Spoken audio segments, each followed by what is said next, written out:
Assalamualaikum warahmatullahi wabarakatuh. Perkenalkan nama saya Abdul Rahim, NIM 220209501102.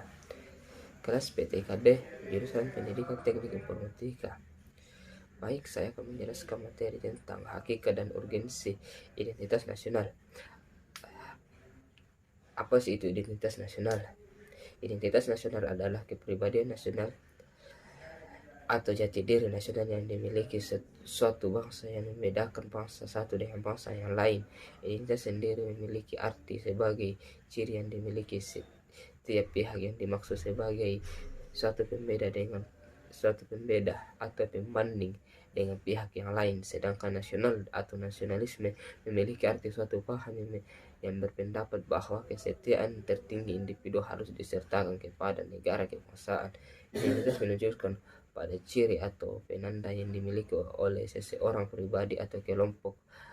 Penanda pribadi misalnya diwujudkan dalam beberapa bentuk identitas diri, misalnya kartu tanda penduduk, KTP, SIM, kartu pelajar, dan kartu mahasiswa. Salah satu identitas pendidik yang harus dimiliki oleh setiap warga negara Indonesia saat ini adalah nomor pokok wajib pajak.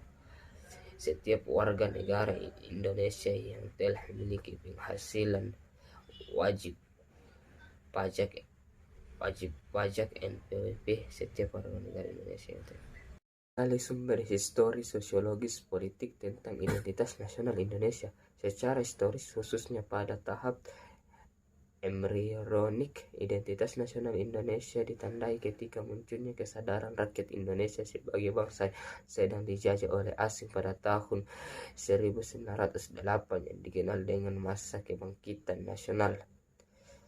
Rakyat Indonesia mulai sadar akan jati diri sebagai manusia yang tidak wajar karena dalam kondisi terjajah. Secara sosiologis, identitas nasional telah terbentuk dalam proses interaksi, komunikasi, dan persinggungan budaya secara alamiah, baik melalui perjalanan panjang menuju Indonesia merdeka maupun melalui pembentukan intensif pasca kemerdekaan.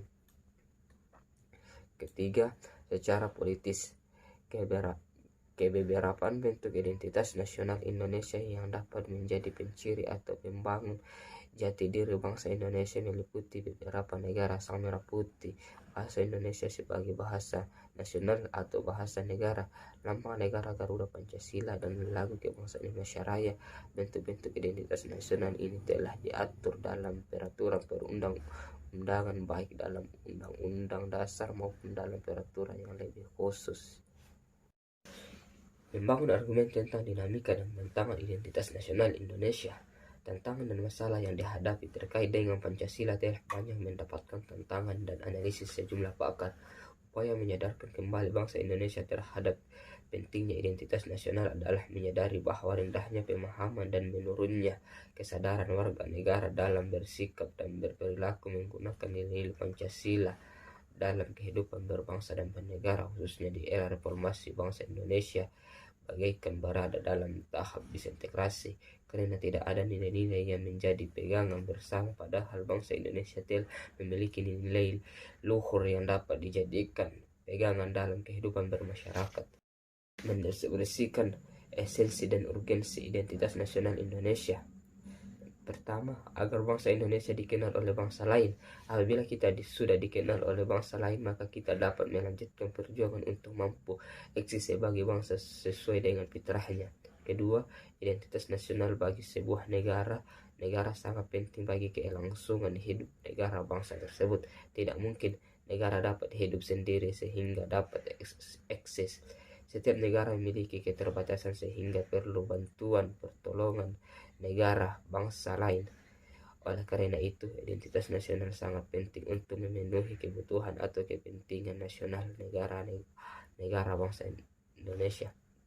Ketiga, identitas nasional penting bagi kewibawaan negara dan bangsa Indonesia. Dengan saling mengenal identitas, maka akan tumbuh rasa saling hormat dalam berhubungan antara negara.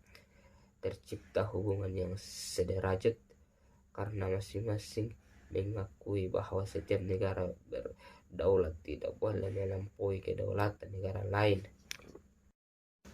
Dinamika dan tantangan identitas nasional. Adapun unsur-unsur identitas nasional. Yang pertama, bendera Indonesia. Bendera negara Indonesia ialah sang merah putih. Merah memiliki arti pemberani dan putih memiliki arti suci. Nama merah putih ini sudah tidak asing lagi sejak masa kerajaan Belanda. Bendera merah putih bukanlah sembarang bendera karena memiliki ukuran khusus. Ukuran bendera merah putih diatur dalam Undang-Undang Nomor 24 Tahun 2009 Pasal 4 Ayat 1 sampai 3. Kedua, bahasa Indonesia. Bahasa Indonesia menjadi bahasa nasional atau bahasa persatuan. Bahasa Indonesia berasal dari bahasa Melayu. Seiring waktunya bahasa ini selalu berkembang dan mengalami perubahan. Bahasa Indonesia diawali sejak Sumpah Pemuda 28 Oktober 1928. Pengumuman bahasa Indonesia merupakan usulan dari Muhammad Yamin. Ketiga, Lambang Negara Indonesia. Lambang Negara Indonesia adalah Garuda Pancasila dengan semboyan Bhinneka Tunggal Ika. Burung Garuda yang dikenal dari mitologis kuno merupakan kendaraan Wisnu. Burung Garuda ini menggambarkan bahwa Indonesia merupakan bangsa yang berasal yang kuat. Semboyan bangsa Indonesia. Semboyan Bhinneka Tunggal Ika memiliki arti berbeda-beda, tetap satu. Semboyan negara ini merupakan kutipan dari kitab Sultan Somo dari Mamputan Tuluar. Hakikat dan urgensi integrasi nasional. Pengertian integrasi berasal dari bahasa Inggris integration, pembaruan. Integrasi nasional merupakan penyatuan bagian-bagian yang berbeda dari suatu keseluruhan yang utuh atau memadukan masyarakat kecil yang banyak jumlahnya menjadi suatu bangsa. Adapun faktor-faktor integrasi. Satu, faktor terbentuknya. Satu, adanya toleransi saling menghormati tentang rasa. Dua, terjadi perkawinan campuran antara suku. Tiga, semakin pesatnya komunikasi dan transportasi antara daerah.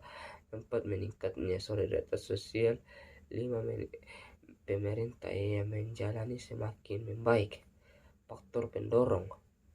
Pertama, faktor sejarah yang menimbulkan rasa senasib dan seperjuangan. Dua, keinginan bersatu dan kalangan bangsa Indonesia. Tiga, rasa saling cinta tanah air, rasa rela berkorban untuk kepentingan bangsa Indonesia. Empat, adanya simbol kenegaraan Garuda Pancasila. Lima, pengembangan budaya dan gotong royong. Adapun faktor penghambat, yaitu satu, kesukaan. Dua, wilayah Indonesia yang terlalu luas. Tiga, adanya perbedaan atau ketimpangan pembangunan dan tidak merata. Empat, adanya ancaman, tantangan, dan hambatan dari luar ataupun dari dalam. Lima, adanya paham etnosentrisme. Enam, lemahnya nilai budaya akibat pengaruh budaya asing. Sumber historis, sosiologis, dan politik tentang integrasi nasional. Sejarah integrasi di Indonesia. Yang pertama, model integrasi Imperium Majapahit. Integrasi pertama ini bersifat kemaharajaan Imperium Majapahit dan struktur kemaharajaan yang begitu luas ini berstruktur konstitusionalis. Kedua, model integrasi kolonial. Pemerintah kolonial mampu membangun integrasi wilayah juga dengan menguasai maritim, sedangkan integrasi vertikal antara pemerintah pusat dan pemerintah daerah dibina melalui jaringan birokrasi. Ketiga, model integrasi nasional Indonesia. Integrasi model ketiga dimaksud untuk membentuk kesatuan yang baru, yakni bangsa Indonesia yang merdeka memiliki semangat kebangsaan, nasionalisme dan yang baru atau kesadaran kebangsaan yang baru. Dinamika integrasi nasional di Indonesia. Pertama, integrasi bangsa. Tanggal 15 Agustus 2005 melalui Memorandum of Understanding di Vantaa, Helsinki, Polandia.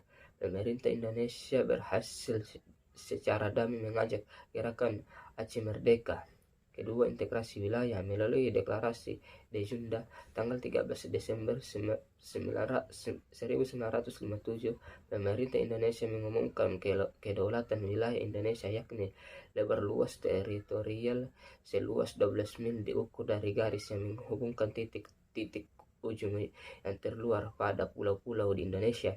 Tiga, integrasi nilai pengalaman mengembangkan Pancasila sebagai nilai integratif terus-menerus dilakukan, misalnya melalui kegiatan pendidikan Pancasila baik dengan mata kuliah di perguruan tinggi dan mata pelajaran di sekolah. Empat, integrasi elit massa. Dinamika integrasi elit massa ditandai dengan seringnya pemimpin mendekati rakyat melalui berbagai kegiatan. Lima, integrasi tingkah laku, perilaku integratif. Mewujudkan perilaku integrasi dilakukan dengan pembentukan lembaga-lembaga politik dan pemerintah termasuk birokraris. Dengan lembaga dan birokraris yang terbentuk, maka orang-orang bekerja secara terstruktur dalam suatu aturan dan pola kerja yang teratur, sistematis dan bertujuan. Hakikat konstitusi dan urgensi konstitusi bagi kehidupan bernegara.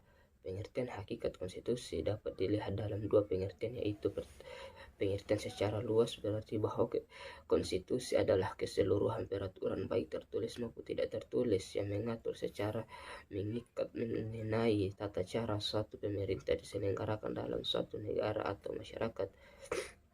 Kedua, dalam pengertian secara sempit, yakni konstitusi hanya diartikan sebagai hukum atau peraturan-peraturan yang tertulis saja di Indonesia, lainnya hanya disebut sebagai undang-undang saja, seperti dalam penjelasan Undang-Undang 1945 dari rumusan undang-undang suatu negara, ialah hanya sebagai dari hukum dasar negara itu.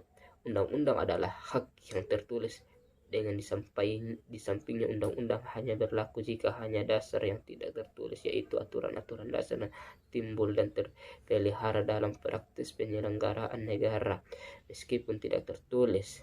Menurut pendapat Striken dalam Sektanto Spiadi 2004, ia menyebutkan bahwa undang-undang sebagai konstitusi tertulis merupakan sebuah dokumen formal yang berisi: satu, hasil perjuangan politik bangsa di waktu yang lampau; dua, tingkat-tingkat tertinggi perkembangan ketatanegaraan bangsa; tiga, pandangan tokoh-tokoh yang diwujudkan baik untuk tahun sekarang untuk masa yang akan datang; empat, suatu keinginan di mana pengembangan kehidupan ketatanegaraan bangsa hendak Adapun tujuan konstitusi: satu, membatasi kekuasaan penguasa agar tidak bertindak sewenang-wenangnya. Maksudnya, tanpa membatasi kekuasaan penguasa, konstitusi tidak akan berjalan dengan baik dan bisa saja kekuasaan penguasa akan merajalela, bisa mengikat rakyat.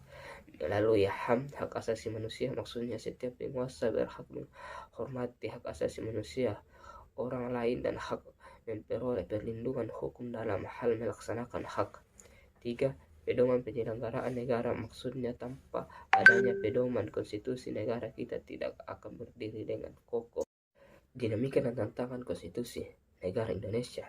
Membangun argumen tentang dinamika dan tantangan konstitusi dalam kehidupan berbangsa negara Indonesia. Membangun argumen tentang dinamika dan tantangan konstitusi dalam kehidupan berbangsa negara Indonesia. Perjalanan sejarah Indonesia merdeka ternyata telah terjadi dinamika ketatanegaraan seiring berubahnya konstitusi atau undang-undang dasar yang berlaku setelah ditetapkannya suatu hari setelah proklamasi kemerdekaan Undang-Undang Negara Republik Indonesia 1945 melalui berlaku sebagai hukum dasar yang mengatur kehidupan ketatanegaraan Indonesia dengan segala keterbatasannya. Mengapa demikian? Karena sejak semula Undang-Undang Dasar Negara Republik Indonesia 1945 oleh Bung Karno sendiri dikatakan sebagai Undang-Undang Dasar kilat yang akan terus disempurnakan pada masa yang akan datang. Itulah materi yang sempat saya jelaskan. Sekian dan terima kasih. Assalamualaikum warahmatullahi wabarakatuh.